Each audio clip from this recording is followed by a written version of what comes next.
Okay दोस्तों, मैं विपिन कुमार दुबे एक बार फिर अपने YouTube channel civil tech solution में स्वागत करता हूं। और मैं बता देना चाहता हूं कि ये प्लेटफॉर्म के ओनर अश्विनी शर्मा सर हैं और इन्होंने अपने एंड्रॉयड ऐप पर बहुत सारे सिविल के मटेरियल सब्जेक्ट के मटेरियल्स दिए गए हैं। तो जो भी अगर सब्जेक्ट के मटेरियल्स अगर पढ़ने हैं तो आप इस एंड्रॉयड ऐप को ज़रूर डाउनलोड करिए। ये आपके सामने रिप्रेजेंट हो रहा होगा, ठीक है। प्ले स्टोर से इजीली आप इसको डाउनलोड कर सकते हैं। और आप ज़रूर इस प्ले स्टोर से इसके ऐप को ज़रूर डाउनलोड करिए। इसमें आपको subjective materials free of cost या जैसे भी है आपको मिलेंगे, ठीक है। जो भी उसके प्रॉपर अगर कास्ट होंगे जो उसको वो आपको मिलेंगे, चाहे वो एक प्रॉपर कास्ट में मिले या फ्री में मिले, वो प्लेटफॉर्म के अकॉर्डिंग होगा। पहले आपको ये एप्लीकेशन जो है डाउनलोड करना ही होगा अगर इस प्लेटफॉर्म से आप एडवांटेज लेना चाहते हैं। तो यह हम आपको बता दें कि मैं mathematics first polytechnic first year के सभी ब्रांचों के लिए बिल्कुल फ्री ऑफ कास्ट पढ़ा रहा हूँ और टोटल सिलेबस पढ़ाने वाला हूँ। ये आपके लिए बहुत अच्छा खासा अपॉर्चुनिटी है, आप इसको बिल्कुल ना गंवाएं और अधिक से अधिक बच्चों को आप इन्फॉर्म करें, अपने दोस्तों को इन्फॉर्म करें ताकि संख्या अधिक से अधिक संख्या आए। और केवल आप देख करके चले जाते हैं, ये अच्छी बात नहीं है। आप देखिए, आप अपने विचार को कमेंट बॉक्स में ज़रूर लिखिए ताकि हमें भी एक मोटिवेशन मिले और आपके लिए फिर से नए नए वीडियो ज़रूर लेके आएँ, ठीक है। अगर आप लोगों का साथ रहा, आप लोगों का मोटिवेशन रहा, तो मैं थर्ड भी लेकर आऊँगा जो सेकेंड ईयर का सब्जेक्ट है। बशर्ते आपको साथ देना पड़ेगा, इसको शेयर करना पड़ेगा, ज़्यादा से ज़्यादा आप लाइक लेना पड़ेगा, कमेंट बॉक्स में लिखना पड़ेगा, कुछ आपको भी फॉल्ट करना पड़ेगा। हम पूरा करने के लिए तैयार हैं, ठीक है। तो इन्हीं बातों के साथ वीडियो सेशन अब मैं स्टार्ट करने जा रहा हूँ। आज का वीडियो लेक्चर है एपी, जो आज फिनिश हो जाएगा। अब हमारा नेक्स्ट वीडियो लेक्चर जीपी का होगा, ज्योमेट्रिक प्रोग्रेशन के बारे में वहाँ डिटेल स्टडी करेंगे। आज के वीडियो सेशन जो अर्थमेटिक मीन है आज फिनिश कर देंगे, ठीक है। तो चलते हैं, हम स्टार्ट करते हैं आज के सेशन। यहाँ पर देखिए क्वेश्चन आपके सामने रिप्रेजेंट हो रहा है, एक क्वेश्चन आपके सामने दिखाई दे रहा है। इसको हम सॉल्व करने की कोशिश करेंगे, देखते हैं।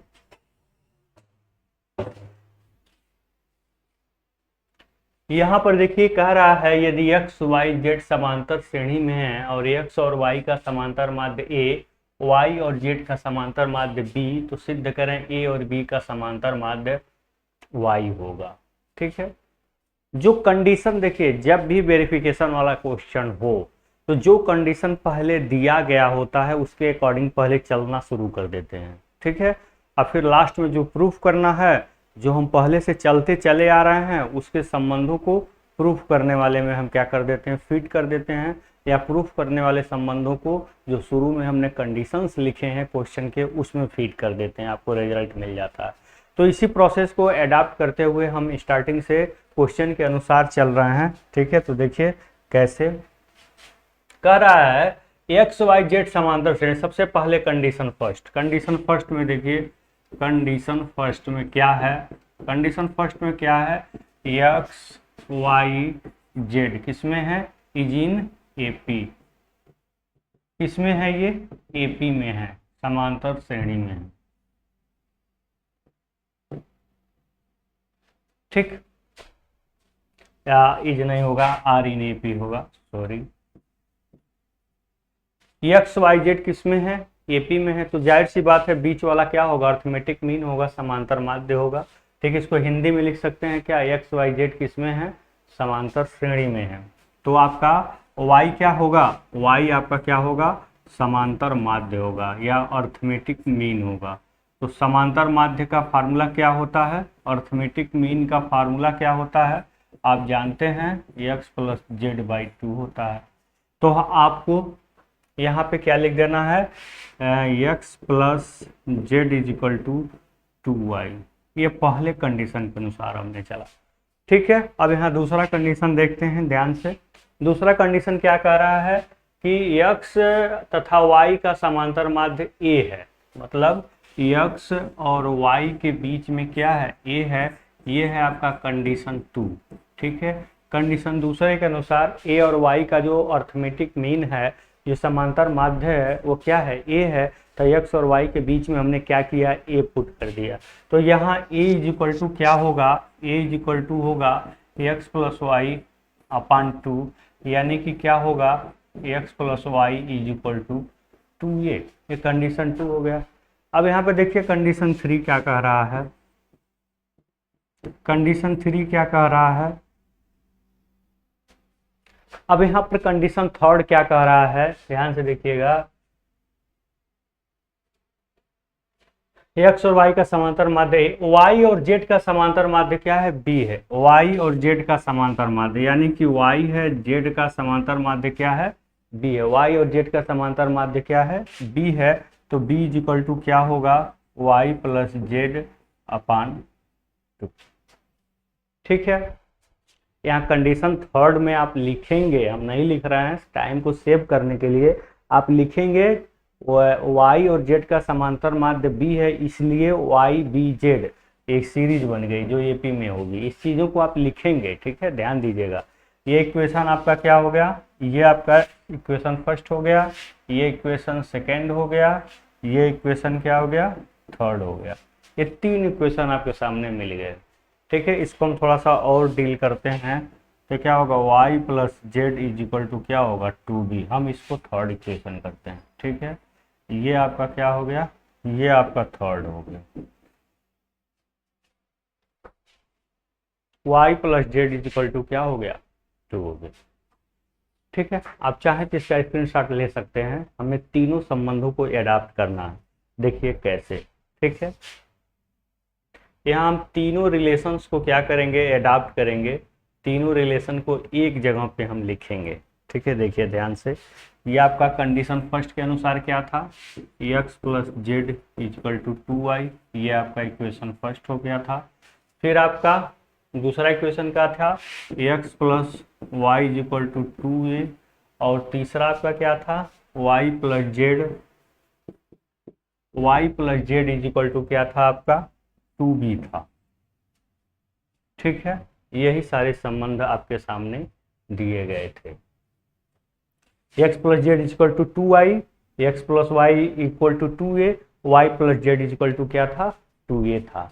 अब इसको हमें सॉल्व करना है, जो चीज़ हमें प्रूफ करना है वो हम खुद लाएंगे। अभी देखिएगा कैसे। ठीक है, यही 3 संबंध है। अब इसको हम आपस में इस प्रकार से सोचेंगे, थिंक करेंगे कि ऐसा हम क्या करें कि जो चीज़ हमको प्रूफ करना है वो रिलेशन हमें मिल जाए। जो हमें प्रूफ करना है वो क्या है, इसको तो ज़रा देख लें। ठीक है, हमें प्रूफ क्या करना है, देखिए प्रूफ दैट, प्रूफ क्या करना है इसको लिखना भी जरूरी था। तो हम प्रूफ क्या करना है इसको हम लिखते हैं। ठीक है, सॉरी फॉर दैट। ये है आपका क्या, एक्स प्लस जेड था, और ये आपका क्या था, एक्स प्लस वाई था, ये क्या था, वाई प्लस जेड था।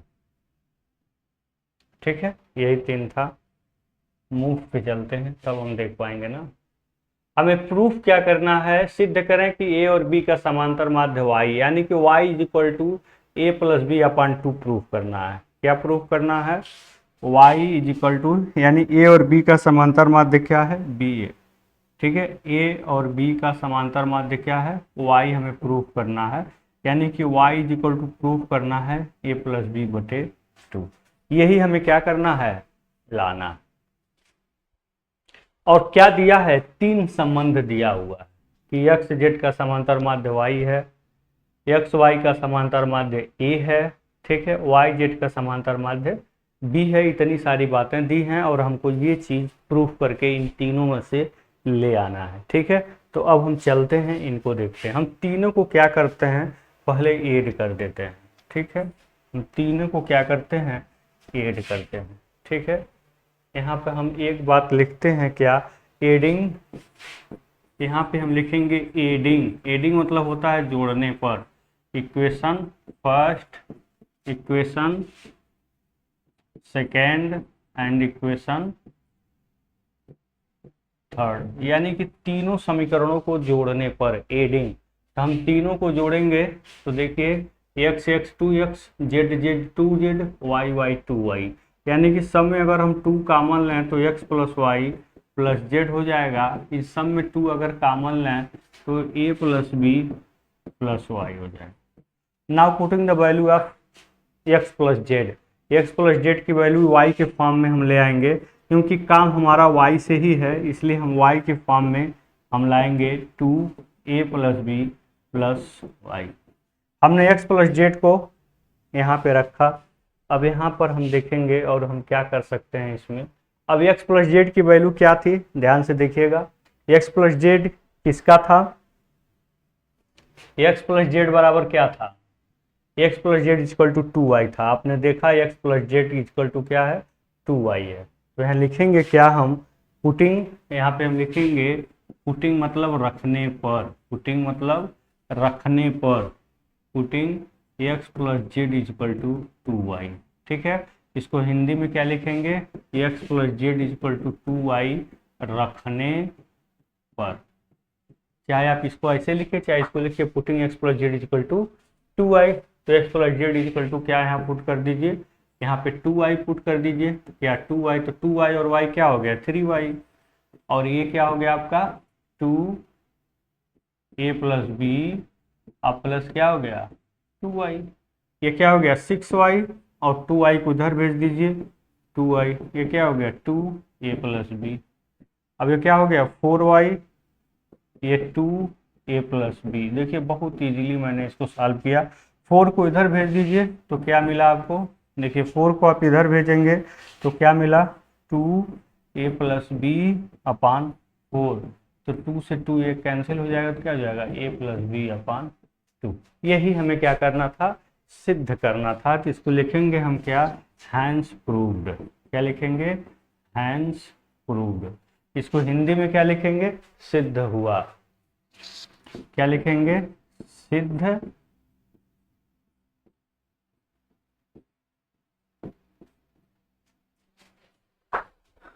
ये क्या हो गया, हैंस प्रूव्ड, मतलब ये क्या हो गया, सिद्ध हो गया।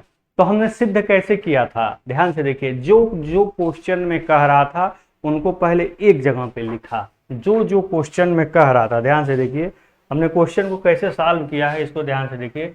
जो जो क्वेश्चन में कह रहा था, देखिए ये कह रहा था एक्स जेड का माध्य आपका वाई है तो हमने उसको लिखा, फिर वाई जेड का माध्य ए है तो उसको लिखा, वाई जेड का माध्य बी है तो उसको लिखा, जो कहा मैंने उसको लिख दिया। अब जो प्रूफ करना था उसको हमने किनारे लिखा। फिर हमने क्या देखा कि सब में 2 2 2 आ जाएगा, इधर भी 2 2 आ जाएगा, इसलिए सबको जोड़ दिया। ठीक है, दोनों साइड को जोड़ दिया। अब फिर एक्स जेड के जगह पे जो वैल्यू वाई के फॉर्म में थी वही हमने लिख दिया 2y, क्योंकि हमको वाई और ए प्लस बी में ही संबंध निकालना है। इसके अनुसार क्या करना है, हमें वाई और ए प्लस बी में ही संबंध निकालना था, इसलिए हमने वाई और ए प्लस बी में ही संबंध निकाला। ठीक है, अगर आपको ऐसे दिखाई नहीं दे रहा होगा तो आप इसको ऐसे देख सकते हैं। ठीक है, देखिए ऐसे देख सकते हैं, ऐसे। ठीक है, देखिए यही हमको प्रूव करना था। y को ए बी के फॉर्म में लिखना था, इसलिए हमने यहाँ y को ए बी के फॉर्म में लिख दिया। ठीक है, आशा करते हैं आपको ज़रूर समझ में आया होगा। अगर इसका स्क्रीनशॉट लेना चाहते हैं तो इसको हम और छोटा कर देते हैं और एक जगह पे हम सेट करने की कोशिश करते हैं। ठीक है, इसका आप स्क्रीनशॉट ले सकते हैं इस क्वेश्चन का। ठीक है, क्वेश्चन का तो स्क्रीनशॉट आपने लिया होगा, सॉल्यूशन का स्क्रीनशॉट आप ले सकते हैं। ठीक है, now I am going to solve the next question from your PDF. अब देखिए ये क्वेश्चन है आपका, किसी समांतर श्रेणी की 3 क्रमागत संख्याओं का योग 39 है, उनके वर्गों का योग 525 यानी कि 525 है। तो संख्याएं बताइए, इसको आपको लगाना है। कहेंगे सर बताए, ये नहीं कह रहे हैं आपको लगाना है। बताएंगे, नेक्स्ट क्वेश्चन बताएंगे जो बोर्ड एग्जाम में पूछा हुआ है। ठीक है, देखिए ये बोर्ड एग्जाम की समांतर श्रेणी की 4 संख्याओं का योगफल 20 है, उनके वर्गों का योगफल 120 है, तो संख्याएं ज्ञात कीजिए। ठीक है, ये क्वेश्चन बोर्ड एग्जाम में पूछा गया है। नेक्स्ट वाला देखते हैं। हाँ, ये क्वेश्चन बोर्ड एग्जाम में पूछा गया, एक तरीका बताएंगे इस तरह के क्वेश्चन को सॉल्व करने का। अगर आप तरीका यहाँ नहीं जानेंगे तो ये क्वेश्चन बहुत लेंदी हो जाएगा और आप बहुत परेशान हो जाएंगे। ठीक है, इसलिए एक मेथड हम बताएंगे इस तरह के क्वेश्चन को आप इजीली कैसे सॉल्व करेंगे।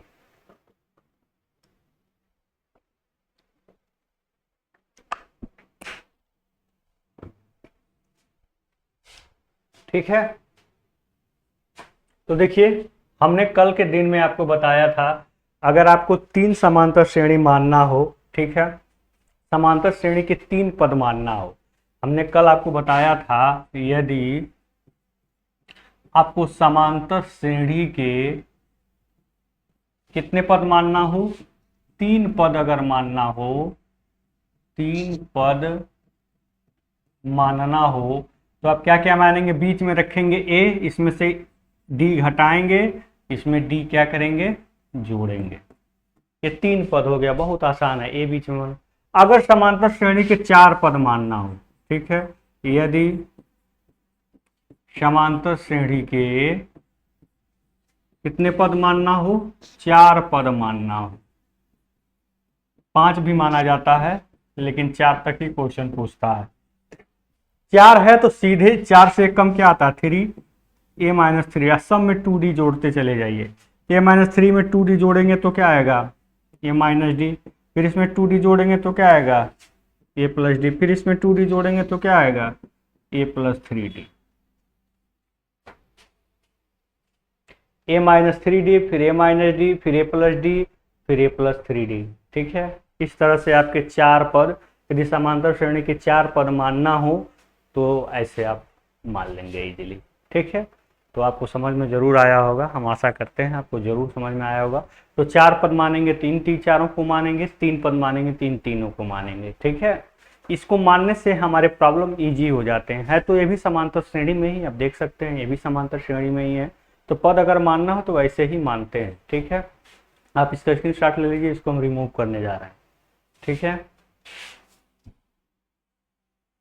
ये किस भगवान का सुदर्शन चक्र है, देखो कैसे चल रहा है, इसे सब साफ कर रहा है, कैसे देखो एकदम ऐसे गोल गोल चल रहा है, देखो बिल्कुल, देखो कैसे साफ कर रहा है इसको। ठीक है, ये चक्र पूरा साफ कर दिया, ऐसे चक्कर चलता है, देखो ऐसे समय का भी चक्कर चलता है, कभी दुख कभी सुख, इसलिए परेशान नहीं होना चाहिए।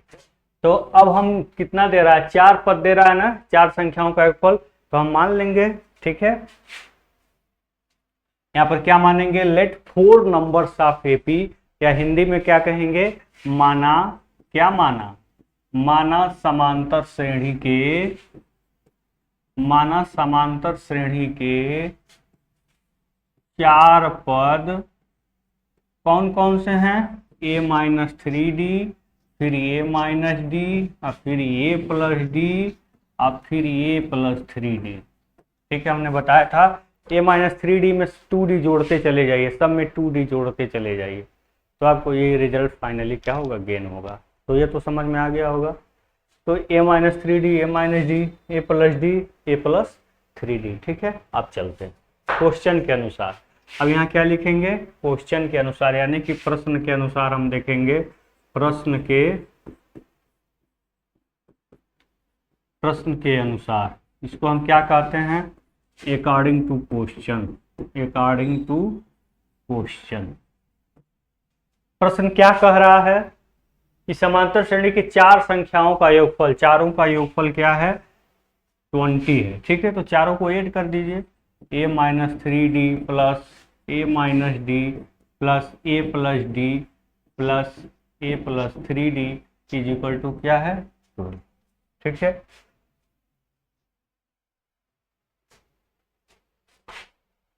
ये फर्स्ट कंडीशन के अनुसार है, ये क्या है, फर्स्ट कंडीशन के अनुसार है, ये फर्स्ट कंडीशन के अनुसार है कि सबको ऐड किए तो क्या है, 20 आ रहा है। अब इसको देखिए क्या क्या इसमें से फिनिश होने वाले, 3d से 3d -d से +d, यानी कि सारे जोड़ेंगे तो 4a हो जाएगा, 4a इक्वल टू 20, तो a इक्वल टू क्या आया, 5, 4 को इधर डिवाइड कर दिया तो a इक्वल टू क्या आ गया, 5 आ गया। a की वैल्यू तो हमको फाइंड हो गई, अब हमको d का भी वैल्यू किसी भी तरह से फाइंड करना है, तभी हमको सीरीज मिल सकेगी। तो हमें d की वैल्यू को फाइंड करने के लिए क्या करना है, हमें सेकंड कंडीशन के अनुसार चलना है। ठीक है, हम इसमें क्या करेंगे, सेकंड क्वेश्चन कंडीशन के अनुसार चलेंगे। ठीक है, यहाँ पे लिखेंगे according to second condition. Second condition में क्या है, ध्यान से देखिए कि इनके वर्गों का योग, यानी कि इनकी स्क्वायर का योग कितना है, इसको हिंदी में क्या कहेंगे? द्वितीय। कितने हिंदी वाले बच्चे परेशान हो जाएंगे अभी। द्वितीय शर्त के अनुसार। ठीक है, इसको हिंदी में क्या बोलेंगे? द्वितीय शर्त के अनुसार। देखिए क्या है द्वितीय शर्त? द्वितीय शर्त है कि उनके वर्गों का योगफल 120 होना चाहिए। ठीक है, द्वितीय शर्त क्या है? वर्गों का योगफल, यानी कि समेशन ऑफ स्क्वायर्स। इसको क्या बोलते हैं? Summation of square. इन सभी के वर्गों का योगफल, जितने भी पद हैं इन सभी के वर्गों का योगफल, यानी कि 1 - 3d का whole square plus a - d का होल स्क्वायर प्लस a+d का होल स्क्वायर प्लस a+3d का whole square is equal to क्या है? इन सभी के समेशन का योग। कितना था? 120 था। इसको देख लेते हैं एक बार क्या था। इनके चारों पदों के वर्गों का योगफल क्या था? आपका 120 था।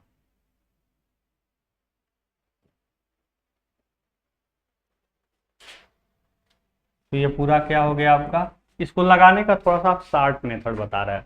ये -3d + 3d एक पास कर दीजिए इनको। a-3d का होल स्क्वायर प्लस a+3d का होल स्क्वायर, इन दोनों को एक साथ कर दीजिए। ये दोनों तो एक साथ ये हैं। अब इसमें एक फार्मूला आप लगाइए। क्या साइड आप ले रहे हैं? दोनों को लेके चलें, कोई दिक्कत नहीं है, लेकिन जब दोनों को साथ में ले चलेंगे तो इम्प्लाइड डेट जरूर लगाएंगे।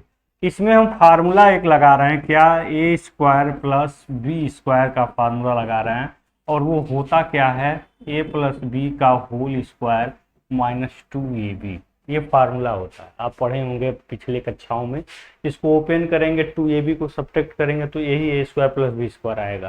तो हम a के जगह पे इस पूरे को मान लिए, b की जगह पे इस पूरे को मान लिए। तो इस फार्मूले के अनुसार हम देखेंगे a-3d + a+3d, यानी कि a+b का होल स्क्वायर हमने कर दिया।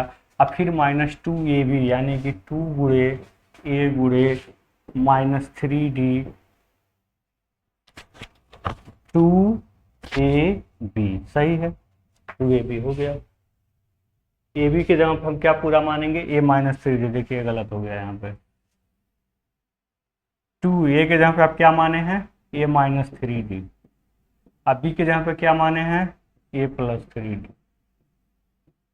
ठीक है, हमने a² + b² के अनुसार हमने इसको खोल दिया, ओपन कर दिया। सेम प्रोसेस हमने इसको भी यहाँ भी अपनाया। ठीक है, तो क्या हुआ? a-d प्लस a+d का होल स्क्वायर -2ab, यानी कि a-d फिर क्या है? a+d is equal to 120। ठीक है, 120 आपको दिखाई नहीं दे रहा है क्या? नहीं दे रहा है तो हम दिखा देते हैं। 120 हम यहाँ लिख देते हैं, यही आपको कह रहा था। ठीक, हमने क्या किया? सीधे a² + b² का फॉर्मूला रखा। a+b का होल स्क्वायर -2ab, a के जगह पे पूरा a-3d और b की जगह पर a+3d। ये ऐसे करने से हमारे लिए आसान हो गया। अभी देखिएगा कैसे। अब यहाँ पे देखिए 3d से 3d कैंसिल हो गया, ये और ये 2a की स्क्वायर क्या हो गया? 4a²। अब माइनस ये क्या हो गया आपका? ध्यान से देखिएगा, a² और -3d का होल स्क्वायर क्या होगा? 9d² हो गया। ठीक है, a² - 9d²। अब फिर यहाँ देखिए, ये d से d कैंसिल हो गया, a और a का स्क्वायर करेंगे तो क्या हो जाएगा? 4a²। अब माइनस फिर वही चीज, a² - d² is equal to 120। इसमें तो कोई दिक्कत नहीं होनी चाहिए, किसी को कोई प्रॉब्लम नहीं होनी चाहिए, क्योंकि बहुत इजीली मैंने इसको सॉल्व करने की कोशिश किया है। हमने इसको पूरा एक साथ लिया है, फिर उधर उस साइड को हमने एक साथ लिया है। चलिए ठीक है, अब हम अंदर चलते हैं। 4a² क्या हो गया? 8a²। तो 8a² माइनस अंदर जाएगा तो ये -a² प्लस 9d² हो जाएगा। और फिर यहाँ पर देखिए -2a² अंदर जाएगा तो, और फिर +2d² हो जाएगा 120। अब देखिए 8 स्क्वायर में से ए स्क्वायर जाएगा तो कितना होगा यहाँ पे 7a स्क्वायर, और 7a स्क्वायर में से फिर 2a स्क्वायर जाएगा तो क्या होगा 5a स्क्वायर। अब यहाँ डी स्क्वायर में देखते हैं 9d square plus 2d square यानी कि 11d square is equal to 120। कहीं भी अगर प्लस माइनस से कोई भी डिजिट इधर से उधर हुआ तो सबकी एक किराए पर पानी फिर जाएगा, ठीक है। इसलिए कभी कोई भी प्लस माइनस का कोई भी सिंबल इधर उधर नहीं होनी चाहिए, ठीक है। अब putting the value of A, अब यहाँ पे हम क्या करेंगे,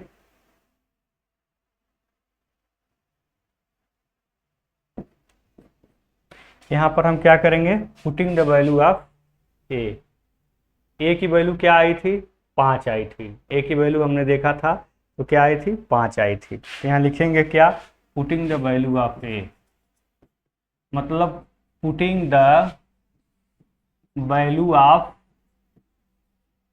ए इज इक्वल टू 5। ये हमने प्रूव किया था, ए के बराबर 5 रखने पर यहाँ लिखेंगे क्या,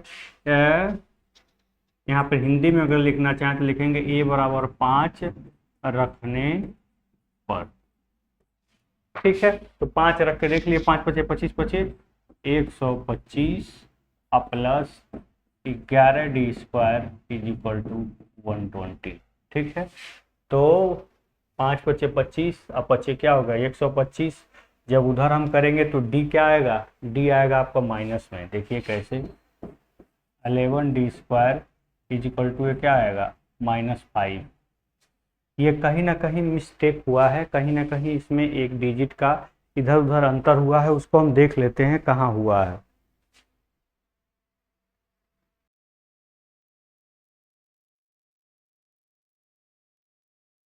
इसको देखते हैं बेटा, देखिए कहाँ से एरर हो सकता है यहाँ पे, या कहीं ना कहीं मिस हुआ है चीजें।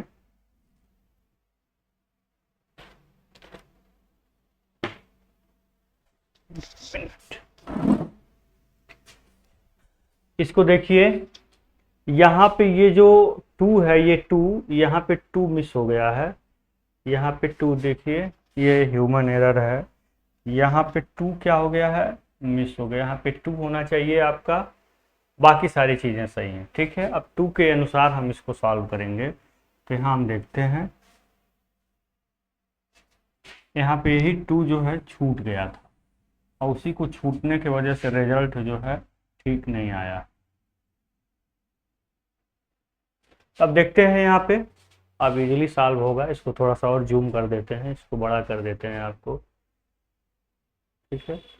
अब देखते हैं इसको, तो यहाँ पे देखिए ये क्या है आपका 4a स्क्वायर, अंदर इसको मल्टीप्लाई करेंगे 2a square plus 18d square हो जाएगा। अब प्लस ये क्या है 4a स्क्वायर है, फिर अंदर मल्टीप्लाई करेंगे 2a square plus 2d square equal to 120। इतनी सारी चीज़ें यहाँ पर हैं। अब यहाँ पर हम देखिए क्या हम करेंगे, यहाँ पर 4a स्क्वायर है, 4a स्क्वायर है, ये क्या हो जाएगा 8a स्क्वायर है हो जाएगा। फिर 8a स्क्वायर में से 4a स्क्वायर आप सब्ट्रैक्ट कर देंगे, अरे 4 स्क्वायर 4 8a स्क्वायर और फिर 2 और 2 4a स्क्वायर, दोनों माइनस हैं, तो 8 स्क्वायर में से 4a स्क्वायर जाएगा तो क्या हो जाएगा 4a स्क्वायर, अब प्लस देखिए 8d square plus 2d square क्या हो जाएगा 20d square is equal to क्या हो गया आपका 120, ठीक है। ये तो क्वेश्चन के अनुसार ही था। अब आगे चलेंगे, अब यहाँ पर हम क्या करेंगे putting the value of A, अब यहाँ पे क्या लिखेंगे putting the value of A is equal to 5, A is equal to 5 यहाँ पुट करेंगे। यहाँ पे हिंदी में क्या लिखेंगे ए बराबर 5 रखने पर, तो ए बराबर 5 आप रखेंगे तो ये क्या हो जाएगा 5 पचे 25 plus 20d square is equal to 120, ये क्या हो जाएगा आपका 100 plus 20d square is equal to 120। फिर आगे देखिए क्या हो जाएगा ये 12d square is equal to 120 minus 100 is equal to क्या होगा 20, तो d स्क्वायर क्या होगा 20/20 कट जाएगा 1, ठीक है। तो d इज इक्वल टू क्या होगा √1 यानी कि 1, ठीक है। इस प्रकार प्लस माइनस 1 कह सकते हैं इसको। इस प्रकार आपने क्या देखा कि जो d की वैल्यू आपको मिली वो क्या मिल गई 1, और ए की वैल्यू मिल गई आपकी क्या 5, जब ए की वैल्यू मिल गई और डी की वैल्यू मिल गई तो बना लीजिए सीरीज, कोई दिक्कत नहीं है। ठीक है, देखिए कैसे, जब आपको ए, अगर आपका स्क्रीनशॉट इसको लेना अभी हम प्रोवाइड करते हैं। ठीक है, ठीक, तो यहाँ पे आप क्या देखें, a इज इक्वल टू 5 और d इज इक्वल टू 1। तो फर्स्ट टर्म क्या था आपका, ध्यान से बताइए, 4 के लिए फर्स्ट टर्म क्या था a माइनस 3d, तो a आपका क्या है 5 माइनस 3 इंटू 1, तो क्या होगा 2 हो गया। फर्स्ट टर्म क्या हो गया 2 हो गया। फिर सेकेंड टर्म क्या था a माइनस डी था, हमने बताया था, तो a क्या था 5 माइनस 1 क्या हो गया 4 हो गया।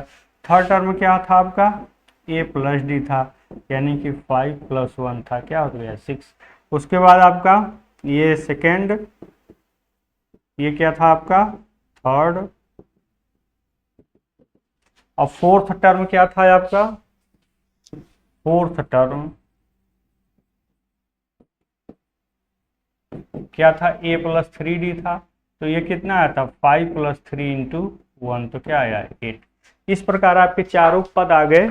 ठीक है, तो चारों पद आपके कौन कौन से आ गए, देखिएगा ध्यान से, चारों पद आपके क्या क्या आए हैं यहाँ पे आपके आंसर्स में आप लिखेंगे क्या, कि जो चारों पद हैं वो क्या है 2 है 4 है 6 है और 8 है।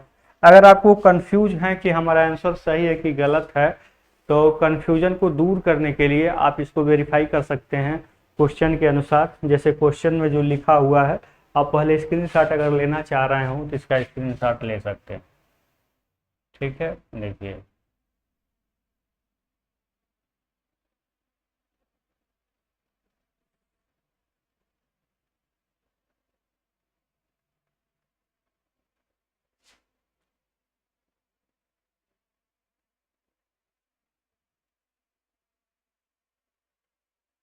देखिए, इसको हम छोटा करने की कोशिश कर रहे हैं। अगर आप स्क्रीनशॉट लेना चाहते हो तो यहाँ से आप इसका स्क्रीनशॉट ले सकते हैं। ठीक है, इसको आप चाहें वेरीफाई करना तो वेरीफाई भी कर सकते हैं। सारे पदों का योग करिए, 4 2 6 6 12 8 20, चारों पदों का योग 20 होना चाहिए था ना, तो 20 हो गया। अब चाहें तो इसको थोड़ा बड़ा कर लीजिए और इसका बारी बारी से स्क्रीनशॉट ले लीजिए। पहले इसका स्क्रीनशॉट लीजिए और फिर ऊपर कर दे रहे हैं, फिर इसका थोड़ा सा बड़ा क्वेश्चन है, इसका स्क्रीनशॉट ले लीजिए। ठीक है, अब हम चलते हैं बेटा नेक्स्ट क्वेश्चन पे। कह रहा है यदि 1/a 1/b 1/c एपी में है तो प्रूफ कीजिए कि b प्लस सी ए प्लस सी बी, ए प्लस बी अपन सी भी समांतर श्रेणी में होंगे। ठीक है, दो तरीके से आप इसको प्रूव कर सकते हैं।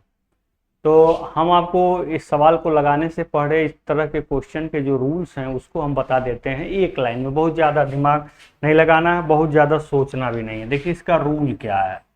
ठीक है, इसका रूल क्या है उसको देख लीजिए।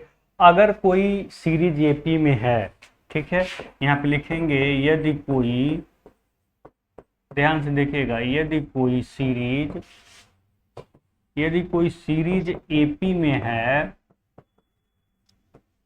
तो उसके, ध्यान से देखिएगा जो लाइन लिख रहे हैं, तो उसके प्रत्येक पद में, ठीक है, तो उसके प्रत्येक पद में एक निश्चित संख्या, ठीक है, तो उसके प्रत्येक पद में एक निश्चित संख्या जोड़ी जाए या घटाई जाए या गुणा की जाए या भाग की जाए, ठीक है, किया जाए, तो प्राप्त सीरीज भी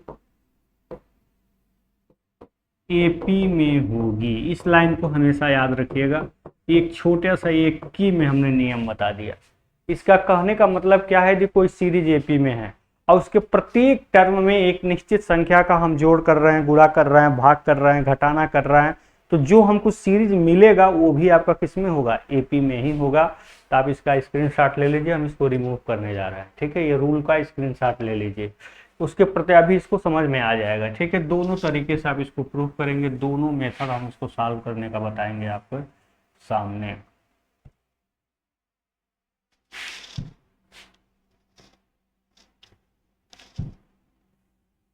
यहाँ कीड़ा भी बैठ करके लिख रहा था, ये नहीं जान रहा था हम चक्र चला रहे हैं।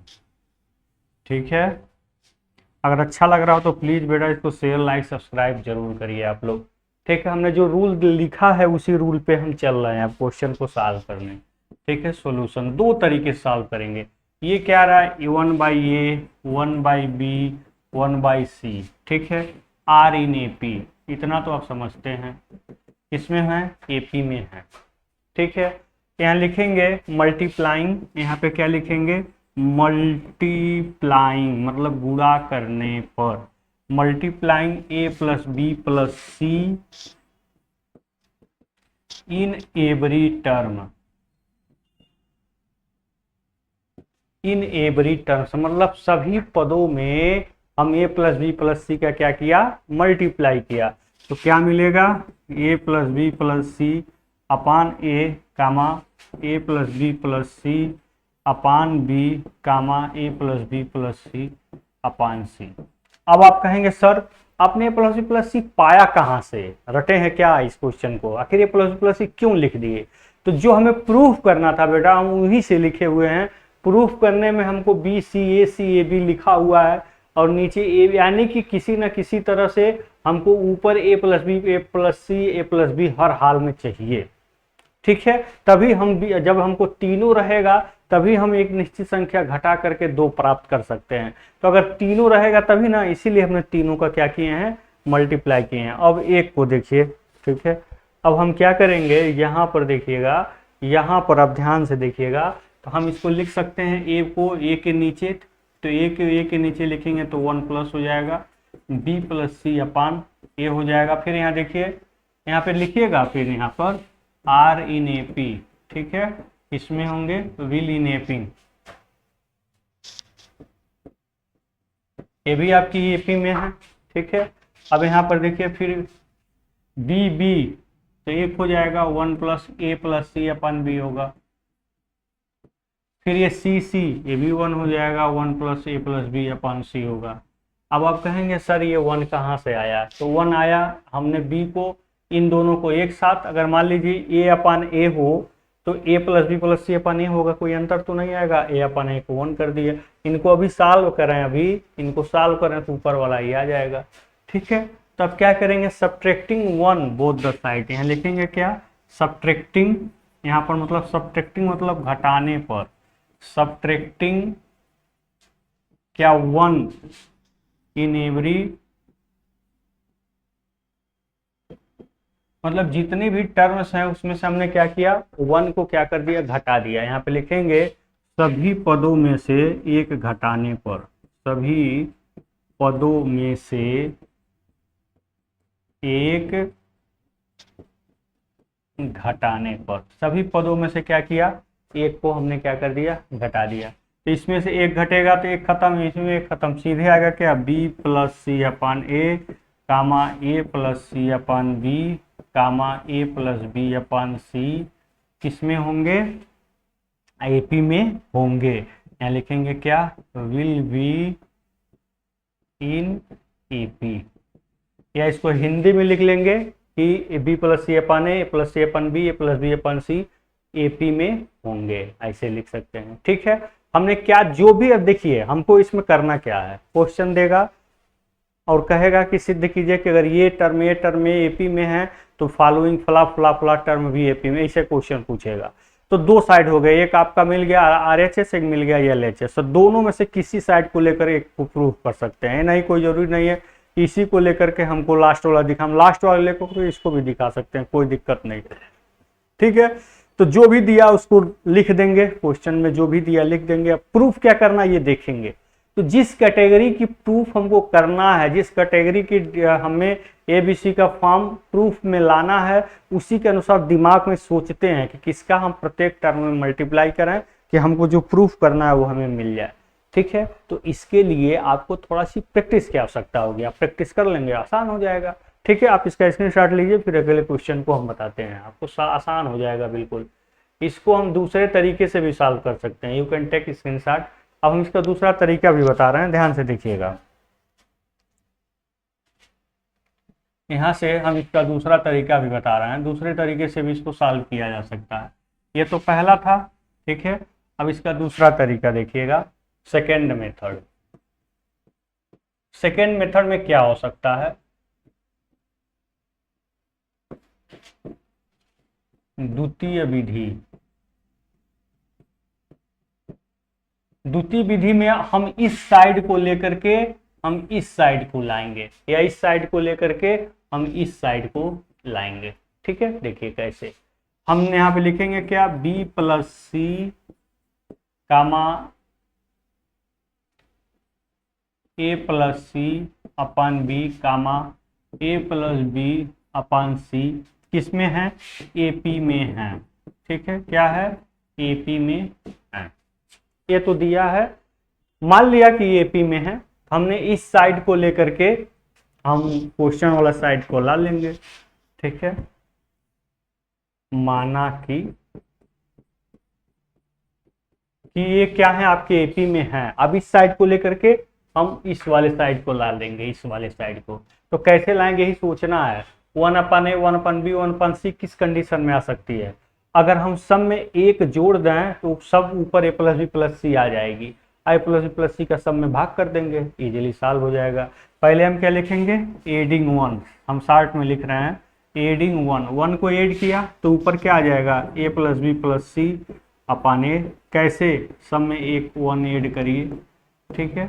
सब में जब आप 1 ऐड करेंगे तो ऊपर a, ये b, ये c, तो सब में ऊपर a प्लस बी प्लस सी आना जाएगी। देखिए ध्यान से, ये नीचे b होगा, a प्लस बी प्लस सी, ये नीचे क्या होगा, c होगा। अब सब में हम क्या करेंगे, a plus B plus C का क्या कर देंगे, भाग कर देंगे, यहाँ लिखेंगे dividing a plus B plus C both the sides, ठीक है। यहाँ पे क्या लिखेंगे, dividing a plus B plus C in every terms, यानी कि सभी पदों में हम क्या किए, हमने a प्लस बी प्लस सी को क्या कर दिया, डिवाइड कर दिया, ठीक है।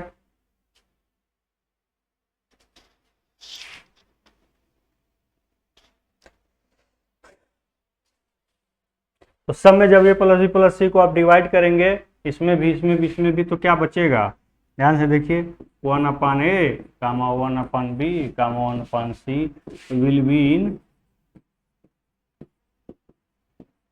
AP, बस हैंड्स प्रूव्ड।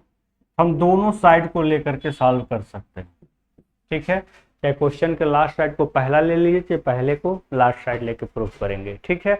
हम पहले चैप्टर अर्थमेटिक प्रोग्रेशन को इतना लॉन्ग क्यों कर रहे हैं, इसके पीछे रीजन है व्हाट्स, रीजन ये है कि अगर पहला चैप्टर आप बढ़िया से समझ लिए मैथमेटिक्स का, तो सब आप करते जाएंगे करते जाएंगे करते जाएंगे, ठीक है। इसलिए मैंने पहले चैप्टर को डिटेल में लिया है। तो अब ये हो गया। अब नेक्स्ट क्वेश्चन हम देखते हैं, स्क्रीनशॉट तो आपको लेने की जरूरत नहीं है इसका, ठीक है। कह रहा है अगर ये BC समांतर श्रेणी में तो सिद्ध करें कि ये भी क्या है, समांतर श्रेणी में होंगे। अगर ये BC समांतर श्रेणी में है तो मतलब हमको इस टर्म की सहायता से हमको ये BC को समांतर श्रेणी में लाना होगा। मान लेंगे कि ये समांतर श्रेणी में है, ठीक है। यहाँ पर क्या लेंगे, सॉल्यूशन देखते हैं। सॉल्यूशन में हम देखेंगे, यहाँ पर लिखेंगे लेट या माना की, ठीक है। क्या लिखेंगे, माना की। क्या माना की, कि आपका AB प्लस AC अपन BC कामा BC प्लस BA कामा CA, फिर कामा CA प्लस CB अपन AB। जब ऊपर दो पद हो तो जनरली आप समझ जाइए कि एक ही जोड़ना है, एक जोड़ने से ही कोई रिलेशन मिलेगा, जब ऊपर दो पद हो तब, ठीक है। तब लिखेंगे एडिंग 1 इन एवरी टर्म्स, ठीक है। सारे टर्मों में एक जोड़ने पर, तो इसको लिख लीजिएगा, जब एक आप जोड़ेंगे, ठीक है, यहाँ पे लिख लीजिएगा इस चीज को, एडिंग 1 इन एवरी टर्म, सब में एक जोड़ेंगे तो ऊपर क्या हो जाएगा, AB प्लस ये BC भी ऊपर चला जाएगा, फिर AC अपन BC, यही चीज सेम सम में आ जाएगा, ठीक है। AB plus BC plus CA अपन CA, फिर यही टर्म सब में चला आएगा, AB plus CB plus CA अपन AB, सब में ऊपर एक ही टर्म आ जाएगा। अब डिवाइडिंग कर देंगे, ठीक है। इसी जो ऊपर कॉमन हमको मिला उसका क्या कर देंगे, डिवाइडिंग कर देंगे उसका, मतलब सब में A plus A B plus B C plus C A को क्या कर दिया, डिवाइड कर दिया। तो सब में जब डिवाइड कर देंगे तो क्या आएगा, 1/BC कामा 1/CA कामा 1/AB, इतना आया। लेकिन हमको ए बी सी लाना है, तो ए B C C A B है, तो सब में हम ए बी सी का गुणा कर दें तो ए बी सी आपका ए पी में मिल जाएगा, ठीक है ना, ए पी में होंगे। तो सब में हम क्या कर दिए, ए बी सी का मल्टीप्लाई किया, लिखेंगे मल्टीप्लाइंग, यहाँ लिख सकते हैं क्या, ए बी सी का क्या करने पर, गुणा करने पर। सब में हमने क्या किया, ए बी सी का क्या कर दिया, गुणा कर दिया। तो ए बी सी का जब इसमें हम गुणा करेंगे तो ऊपर आएगा क्या, A B C upon B C comma A B C upon C A comma A B C upon A B. तो हम काट दें इसको, बी सी से बी सी, सी ए से सी ए और ए बी से ए बी, यानी कि यहाँ बचा ए, यहाँ बचा बी, यहाँ बचा C, will be in A P. यही हमें क्या करना था, सिद्ध करना था कि ए बी सी भी क्या होंगे, समांतर श्रेणी में होंगे। ऊपर दो टर्म था, पहले एक हमने ऐड किया, और जब एक हमने ऐड किया था तो ऊपर सेम मिल गया, उसको डिवाइड कर दिया, और फिर सब में ए बी सी को मल्टीप्लाई किया और हमको हमारा रिलेशन क्या हो गया, मिल गया। आप इसका चाहे तो स्क्रीनशॉट ले सकते हो, ठीक है।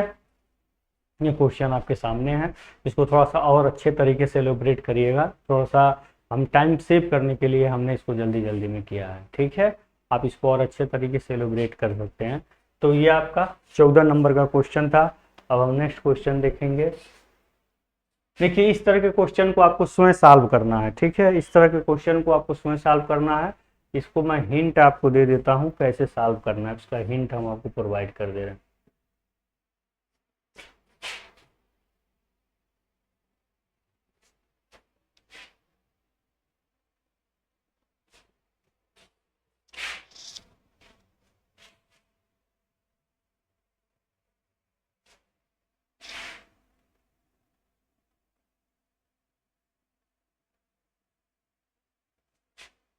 ठीक है, इसको हिंट मैं आपको देता हूं, इसको आपको स्वयं सॉल्व करना है। कैसे करना है, देखिए, कह रहा है ए बी सी समांतर श्रेणी में, ठीक है। क्या कह रहा है, A B C are in A P, are in A P किस में है, समांतर श्रेणी में है। तो भाई बी बराबर क्या होगा, ए प्लस सी बाई 2 होगा, यानी कि यहाँ पे 2b बाई ए प्लस सी होगा। ये संबंध आप सीधे लिख दिया कंडीशन के अनुसार, क्वेश्चन में जो कह रहा है उसी के अनुसार कंडीशन बना लिए। फिर क्या करना है, प्रूफ क्या करना है, प्रूफ दैट, ठीक है, प्रूफ दैट, सिद्ध के ऐसे ही सब करना है आपको स्वयं। A B plus B C is equal to 2b²। हम कौन सा साइड लेंगे, जो बड़ा साइड होता है उसी को हम लेते हैं, जिसमें टर्म ज़्यादा हो, उसी इजीली वहाँ से प्रूफ होता है।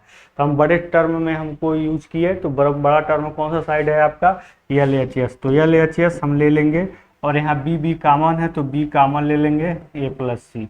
और now putting the value of A plus C, तो ए प्लस सी का मान क्या है, 2b है, तो क्या हो जाएगा 2b²। ये क्या आ गया आपका, RHS, हैंस प्रूफ, ठीक है। ऐसे ही आपको सब प्रूफ कर लेना है जो भी है, ठीक है। क्वेश्चन इसका चाहे तो आप स्क्रीनशॉट ले लीजिए, यही टर्म है जिसको यूज करके आपको क्या करना है, प्रूफ करना है। तो हम नेक्स्ट क्वेश्चन देखते हैं।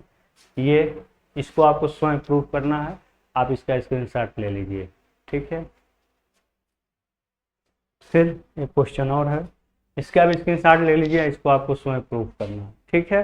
तो ये वीडियो लेक्चर यहीं पे समाप्त होता है। इस वीडियो लेक्चर में हमने अर्थमेटिक प्रोग्रेशन को फाइनली कंप्लीटली फिनिश कर दिया है। आपको कैसा लगा प्लीज़ अपने विचार कमेंट बॉक्स में ज़रूर लिखिएगा।